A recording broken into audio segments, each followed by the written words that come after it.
Hi everybody, this is Joan at Leaves and Leashes, and we're going to talk today a little bit about watering. Now, again, if you notice, I'm talking, but you don't see me. My cameraman is not available once again, but I thought it would be important to capture this moment. So my topic today, watering. And why is watering important, and how do we water properly, and how does this make a difference in our containers? So the first thing we have to do and make sure that we get is this little beauty.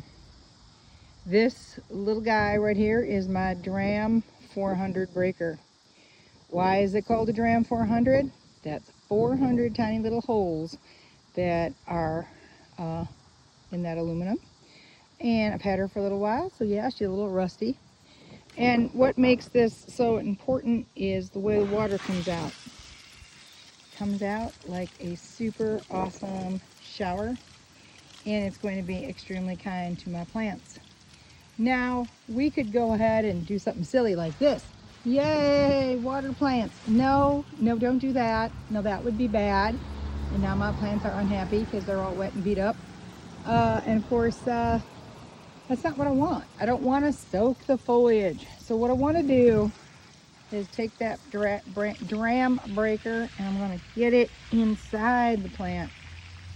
I got my wand inside the plant, gently working my way into the container itself, keeping it low. And as that has that nice shower head, that Dram 400 breaker, I'm not making a hole in the soil or disrupting everything. These plants are extremely well established.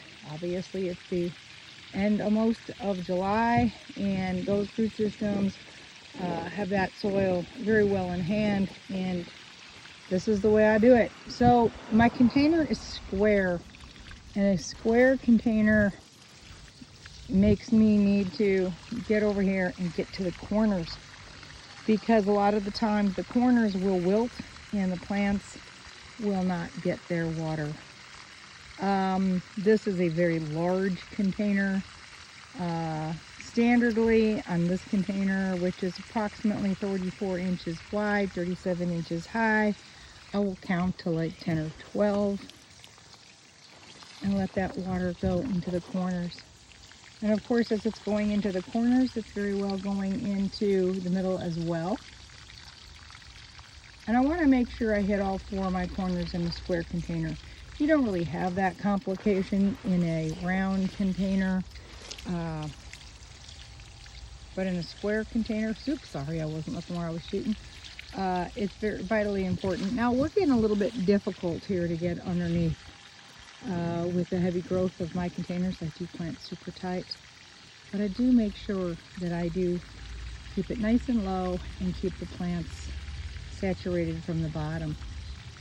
Why would I not want to go ahead and water overhead like I first, was kind of making fun of it? Because it's not going to do this any good to get water all over the foliage and the flowers. What will happen, I can cause disease by getting the flowers wet, shorten their life. I can also go ahead and cause damage. And the most important thing, I think, is keeping those flowers nice and dry. And another thing about it is I want to make sure I water in the morning. Now, I got up a little late today and spent some time going for a bike ride and doing some dog walking. So I didn't get my plants watered this morning, but it's still around noontime. And we got a good saturating water on that container. So that's how I water my containers every day. They get a nice good drink if it is hot like it is today. And I hope this helps you learn how to water your plants. Keep your water low, water in the morning, and don't get it all over. Get it into the soil where the plants need it. Keep the foliage and the flowers as dry as possible. If you ever find your plants seriously wilting, you can give them a sprunch on the foliage. Sometimes that does help them get hydrated faster. I don't recommend doing that when it's the super hot moment of the day. And there's my butterfly just coming right on through, thanking me for all this hard work. And if you like what I have to say, like and subscribe. and I'll keep you informed on more and exciting things in the world of gardening.